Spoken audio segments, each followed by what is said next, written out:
Bonjour, chers Maliens, chères Maliennes. Alors, il y a une affaire qui va faire du bruit bientôt et j'aimerais en parler aux Maliens avant qu'ils entendent le bruit. Certains Maliens se souviennent, en 2004, des organisateurs de spectacles ont voulu me créer des problèmes, soi-disant que j'ai refusé d'aller jouer à leur festival alors qu'ils m'ont payé une avance.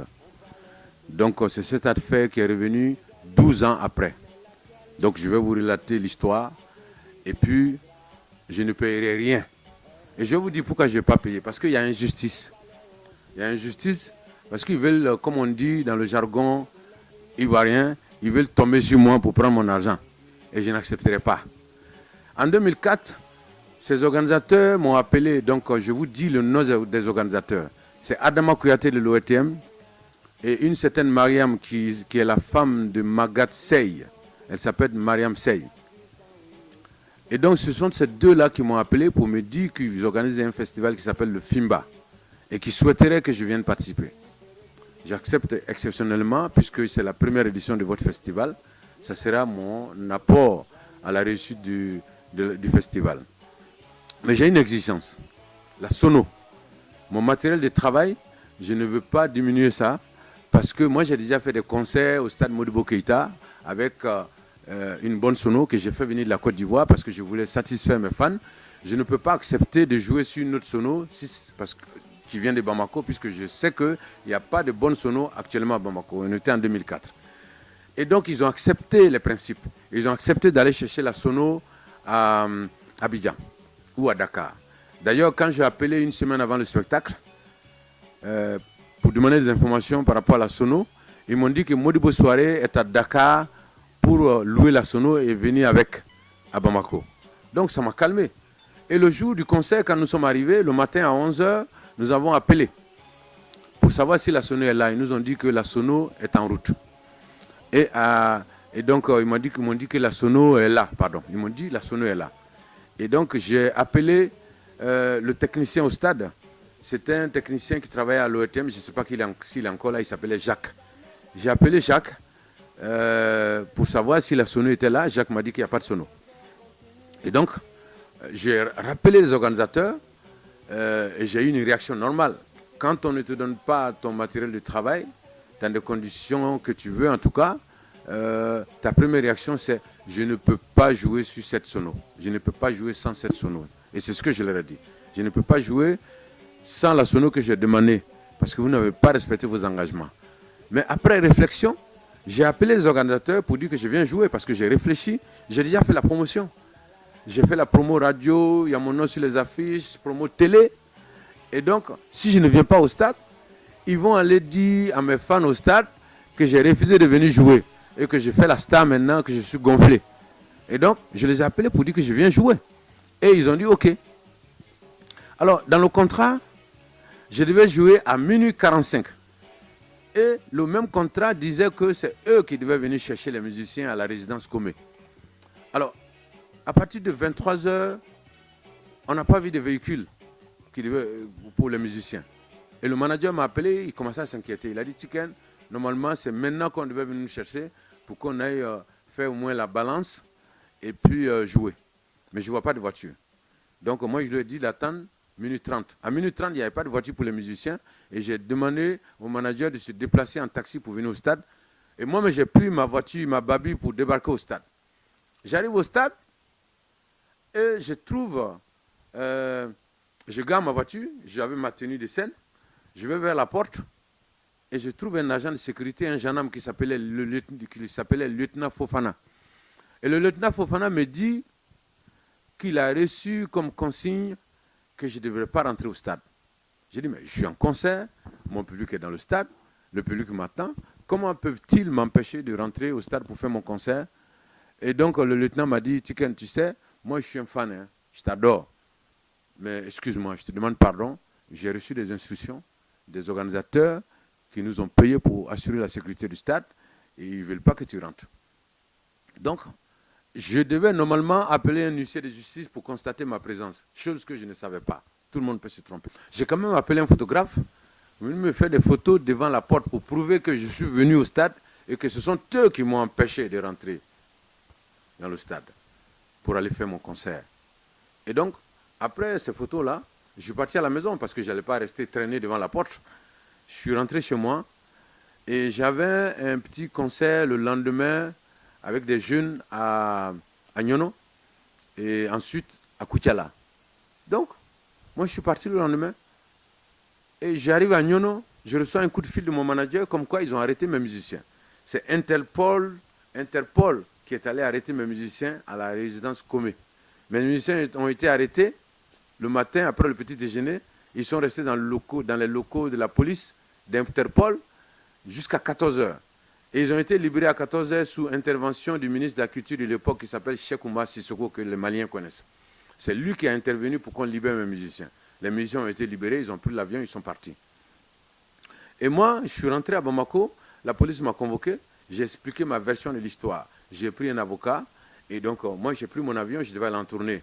Je suis parti à Paris, et quelques temps après, mon assistant m'appelle pour me dire que il y a un huissier qui est venu chez moi prendre 3 véhicules. Ils ont pris 3 minibus avec un frigo qui sont allés vendre à 1 200 000. 3 véhicules à 1 200 000. Et là encore, il y a infraction. Parce que quand il y a un jugement comme ça, l'huissier doit normalement m'envoyer un courrier pour me prévenir, hein, et que dans un mois, ils vont venir prendre des affaires. Et dans ces 1 mois-là, moi, j'ai la possibilité de me défendre ou de trouver une autre solution. Cela n'a pas été fait. Ça, c'est la première infraction. Et donc, ils ont fait ça. Il y a eu un peu de bruit dans les journaux. Le président de la République de l'époque du Mali, Amadou Toumani Touré, a entendu parler de cette histoire et m'a fait venir à Koulouba. Et donc, je suis allé, j'ai expliqué ma version à ATT. Et ATT a trouvé que c'était quand même bizarre cette affaire. Et donc, il a décidé que ça ne pouvait pas se faire comme ça. Donc, il a demandé au ministre de la Justice de se renseigner sur cette histoire. Et donc, ATT a fait rembourser ceux qui avaient acheté le bus. Entre-temps, les bus ont été achetés à 1 200 000. Et quelques temps après, lorsque ATT a voulu reprendre les bus coûtaient maintenant 4 millions, les 3 bus. Ça coûtait maintenant 4 millions. Et il a quand même remboursé les 4 millions et il m'a remis mes bus. Et donc, il a demandé au ministre de la Justice, en tout cas de demander aux plaignants de laisser tomber cette histoire parce que c'est une affaire qui fait honte au Mali. Parce que Tikendia est venu ici en exil, on l'a accueilli. Et donc, c'est pas cool que des gens cherchent à l'escroquer. Et donc, l'affaire est restée comme ça. Et les organisateurs ont fait une conférence le lendemain de cette intervention du président de la République du Mali de l'époque pour dire que ATT a soutenu un étranger contre des Maliens et qu'eux, ils ne peuvent pas accepter ça. Et que le jour que ATT ne sera pas au pouvoir, eux, ils vont revenir. Et donc, 12 ans après, ils reviennent. Ils reviennent parce qu'ils sont au pouvoir. Parce que leur avocat de l'époque, le ministre du Transport actuel qui s'appelle Baber Gano, je crois, était leur avocat. Donc, il a été nommé ministre il y a 4 ou 5 mois, lors du dernier remaniement. Donc, moi, je me dis simplement que c'est ce qu'ils appelaient quand ils vont avoir le pouvoir. Mais j'ai dit aux Maliens, je ne paye rien. Je ne paye rien parce que c'est du vol. Je ne paye rien parce que c'est de l'escroquerie. Je ne paye rien parce que Bingali de dos. Nous sommes Bingali, mais ça fait 25 ans que je me bats contre l'injustice avec mes chansons, contre les inégalités. Je refuse que moi-même je sois victime d'injustice. Je n'accepterai pas de payer cet argent. Tout le monde sait que je ne suis pas à 10 millions près. J'ai l'argent, mais parce que escroquerie le dos, Bingali le dos, et je n'accepterai pas d'être victime d'une situation comme ça. Donc, ils ont fait venir un huissier tout dernièrement qui est venu noter des choses sur moi, voiture, télévision, fauteuil, tout, et que le 18 septembre, ils vont venir prendre des affaires chez moi. Et donc, je n'accepterai pas. Les Maliens vont entendre parler de cette histoire et je ne me laisserai pas faire. Parce que je ne sais pas ce qu'ils veulent prouver. Moi, je ne suis pas étranger au Mali. Hein. Moi, je suis un Africain d'origine ivoirienne. Je suis malien, je suis mandinka. Mes ancêtres sont partis du Manding. Et qui dit Manding dit le Mali aussi. Donc, je n'accepterai pas que quelqu'un vienne ici, au Mali, me prouver que je ne suis pas malien. Je ne souhaiterais pas qu'il y ait des clashs entre ces gens-là et moi. Je respecte la loi, mais la loi, quand elle n'est pas juste, le citoyen doit se donner les moyens de protester. Et donc, je vais protester parce que ça, c'est une loi qui vient tomber sur moi, comme on dit en Côte d'Ivoire. Je ne vais pas accepter que les gens viennent tomber sur moi pour prendre mes affaires. Donc, je préviens les gens. Cette histoire va faire du bruit. Il ne faut pas que les gens pensent que je ne veux pas respecter la loi. Hein. Moi, ça fait 15 ans que je suis là. S'ils ne respectaient pas la loi malienne, là, ils allaient entendre. Hein. Mais je n'accepte pas l'injustice, je n'accepte pas l'inégalité, et je n'accepte pas que les gens viennent m'escroquer. Donc, l'affaire va faire du bruit. Mes fans, vous allez entendre parler de ça. Voilà ma version. Depuis 2004, cette affaire devait être clos. Même si l'affaire n'était pas clos, ça fait 12 ans. Et normalement, une affaire comme ça, après 10 ans, il y a prescription. Et il se trouve que cette histoire, moi j'ai signé un contrat pour un concert le 20. Et dans le contrat, on disait que le concert ne peut être reporté que s'il y a un sinistre ou un deuil national ou une catastrophe naturelle. Et donc, le concert pouvait être reporté à une date ultérieure. Mais le concert s'est passé le 19. Ça veut dire que le concert a été reporté à une date antérieure. Et moi, je n'avais aucune obligation de jouer le 19. Mais j'ai joué quand même, j'ai voulu jouer quand même, parce que mes fans m'attendaient. Donc, il y a plein d'irrégularités comme ça, il y a plein de trucs comme ça dans le contrat. Et donc, mais les gars, ils sont allés apparemment entre amis, entre Babé Ganou, en tant qu'avocat à l'époque, je ne sais pas si c'est Babé Ganou, excusez-moi si je ne connais pas bien le nom, et puis bon, le mari de la dame, Mariam Sey, son mari s'appelle Magat Sey, c'est un avocat, et le juge de l'époque de la commune 6, le procureur de l'époque, apparemment lui aussi, il était dans le grain au club Tempo. Leur grain, c'était là-bas. Apparemment, c'est là-bas qu'il y a eu mon procès. C'est là-bas qu'ils ont tout décidé, puisqu'il n'y a pas eu de procès. Moi, aucun de mes témoins n'a été interrogé. Mon avocat n'a pas été consulté. Donc, ils sont venus, ils ont goupillé le dossier, ils sont venus prendre les voitures. Je n'accepterai pas.